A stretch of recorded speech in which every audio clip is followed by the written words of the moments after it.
1984 saw the North American release of a game that sparked a revolution, Kung Fu Master. Regarded as being the first beat-em-up game, Kung Fu Master laid the foundation necessary for the golden age of beat-em-up games in the late 80s and early 90s. The game is simple enough. You play as Thomas and your goal is to rescue your girlfriend Sylvia from a guy called Mr. X. Though Kung Fu Master was ported onto several different systems, I'm only going to look at the 3 versions that I've played. Absolute Entertainment released Kung Fu Master for the Atari 7800 in 1989, but the rights for the Atari 2600 version went to Activision. In 1985, 2 years before Kung Fu Master was released on the Atari 2600, and 4 years before the Atari 7800 port, Nintendo released Kung Fu for the Nintendo Entertainment System. The first thing you notice as you play the game is the graphics. The NES has the cleanest looking graphics, but they're boring. Conversely, in the 7800 version, Thomas and the enemies look horrible, but the levels are colorful and at least somewhat enticing. The 2600 has the worst of both worlds when it comes to graphics. Pushing the attack button does nothing, but pushing forward an attack kicks. Pushing down an attack sweeps the leg, pushing down and forward an attack delivers a crotch jab, and pushing up and forward an attack punches. The duality of attacks was an intriguing and unique concept when Kung Fu Master hit the arcades. Thomas's punch scored double the points of a kick but had a shorter range that would put you within harm's reach more often. Removing this aspect would reduce the depth of gameplay, but for a one-button controller like the Atari's, it would make the game playable, as pushing the button would just kick instead of do nothing. The Atari 2600 version is already missing the jump kick, which could earn the player more points than the punch in certain situations. Reinstating the jump kick and removing the punch would still maintain the variable points mechanic, but would drastically improve gameplay. Push the button to kick, push the button while crouching to sweep the leg, and push the button while jumping to jump kick.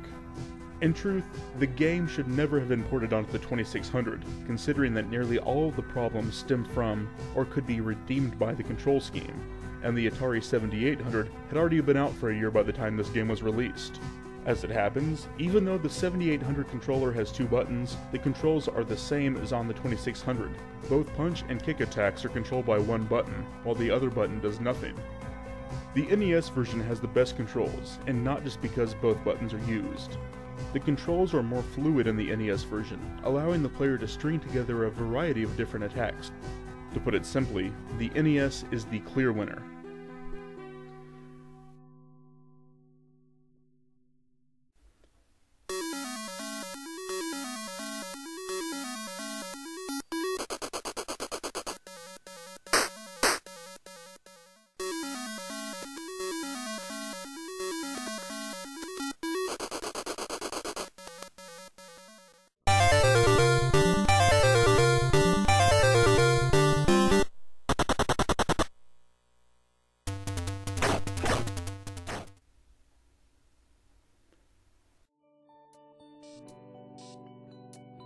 As I've only played 3, I can't rightfully name the best port of Kung Fu Master, but I can at least name my favorite.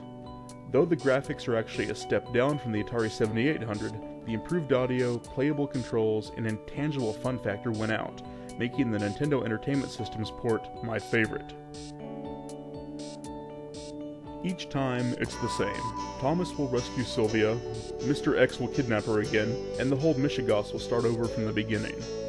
Maybe it's better that the game ends this way, or rather, fails to end. The life of a Kung Fu Master is an unstable life, wrought with trials, and doesn't provide the stability required for a successful domestic life. Maybe we're allowed to play the only portion of Thomas's life where he was truly happy, fighting for his love. Maybe Sylvia and Thomas get divorced in 2 years. Maybe beginnings are really the only happy endings, and we owe it to Thomas to take him back to the beginning, at least one more time. I'm the dork with no name, and I obsess over trivial matters.